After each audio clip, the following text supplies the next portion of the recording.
Has your greatest fear ever come true? Yes. What was it? When I was younger, I was frightened by HIV before they started saying AIDS. And it ended up that I did end up getting it. And it was quite scary. They really didn't have many drugs for it. The drugs they had were terrible and actually killed people I knew. I had several very, very close friends die in a very unpleasant fashion. One cut off all communication, so I couldn't even see him in the last few weeks. So it was very bad. I've been actually sort of lucky, but it did scare me, and it did frighten me. And I remember telling my partner and being really, because I had seen my friends when they had gone through this, and their partners deserted them, and sometimes did even worse things than that. But he was very gentle. He was able to handle it. I'm sure he didn't like it, but he was worried about me, so that was a big help. But for a long time, many years, until really good, well, I don't know if I'd say good drugs, but other drugs came along that didn't have as bad as an effect, I sort of started weaning myself out of it. But of course I had to go to therapy, I had to see a psychiatrist, I had to go on medication for mental problems. I was hallucinating, I was hearing sounds, I was seeing things, I was extremely paranoid. So it was a very tough period of my life. Now the past, I'd probably say 5 years, 8 years, have been much better. I've learned how to deal with it. I feel it's not the dead sentence it was. I shouldn't look at the past so much. I only have today that's promised to me. I don't know what's going to be happening tomorrow. I have no control over yesterday, so I try not to worry about things that I may have done in the past that I usually would feel guilty about or feel bad about. What would be your advice for someone who is going through the same problem right now? I would tell them if they don't have close friends or family, if their family are like close friends, to seek mental health. There's nothing wrong with it. Doesn't mean you're crazy. I'm not even saying that they're crazy.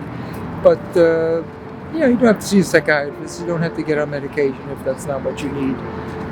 But see a counselor. Talk to them about whatever is bothering you, whether it's drugs. And accept it, right? And accept it, or sexual abuse. And I had all those things. So that's a topic for another day. Thank you so much for sharing your experience. Sure. It came true for a while.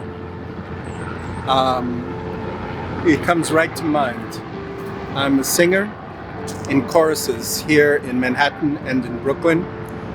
But back when I started singing, I had an acute fear that my voice was not trained enough.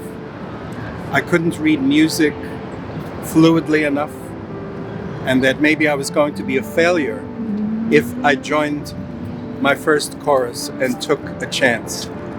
And I feared that to the point that I almost walked away on the night I was supposed to arrive for my audition and first rehearsal. But I just decided that I would reach down. If they didn't like the way I sang, then I would say, well, I'll move on to something else, I'll paint.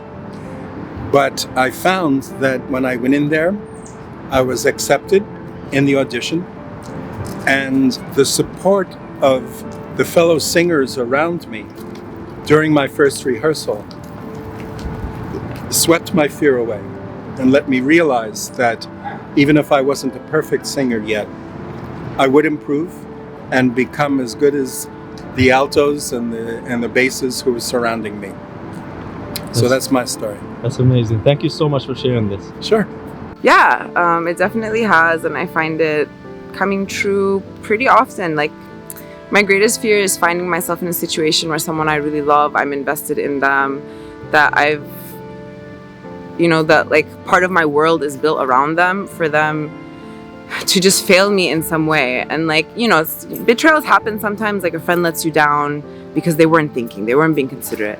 It's different. Like with that person, you can sit, you can talk it out, why did you do this thing? Sometimes though, a friend will just, it's not even something you can talk about. It's like, it's either you have to leave the situation or you have to accept the way that they're treating you because they don't see anything wrong with it.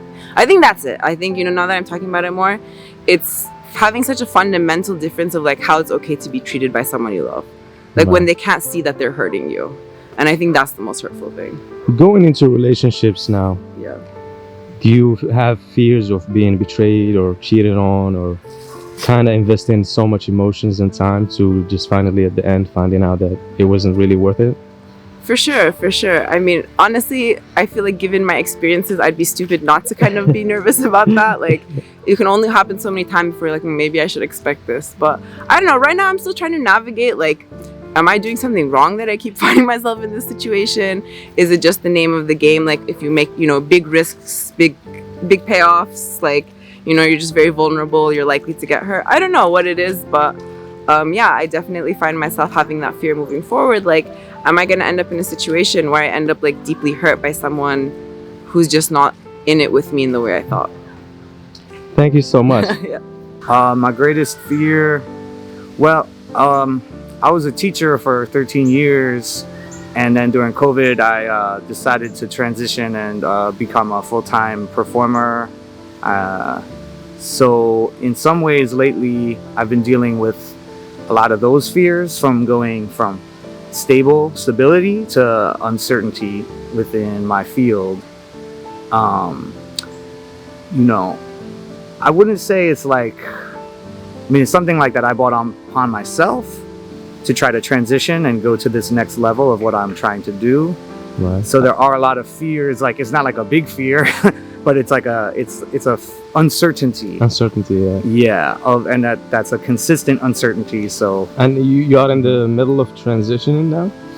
well, yeah, my company is like almost 2 years old, so that's still very young in terms of what it is. How has been the experience so far? It's up and down. Like some days I'm fine and some days I'm freaking out. Because when you have your own company or you're doing your own thing, especially I'm a musician, performer, but I curate my own events. So you're constantly having to create your own reality, your own income, your own experience, your own jobs. Nobody calls you up and is like, here you go. So there's no set parameters for yourself. So it can be scary. Good luck, my friend. Okay, Thank you so much. thank you. Has your greatest fear ever come true? Yes. One of my greatest fears was public failure. So, like any type of not achieving something in public and having other people see me in sort of a negative light. Yeah, so last year, as part of my job, I had to give a presentation, and one of my supervisors ripped it apart, just thought it was pretty bad, and talked about all these things I should have done differently in front of a large group of people. And it was kind of a nightmare, and it was really, really difficult. And it had been one of my biggest fears to have like a public failure like that. That's how I saw it, as a failure. But then actually, the next couple days I was thinking about it and just like reflecting on what I learned from it. And I had felt that for all these years, I had been trying to avoid this thing, public failure. I've been trying to avoid it, working really hard, thinking about my image and how people see me. And then I had this moment where I did fail, and it was actually okay. It was hard in the moment, but I'm still here. I'm still happy. I still feel like I'm thriving and learning.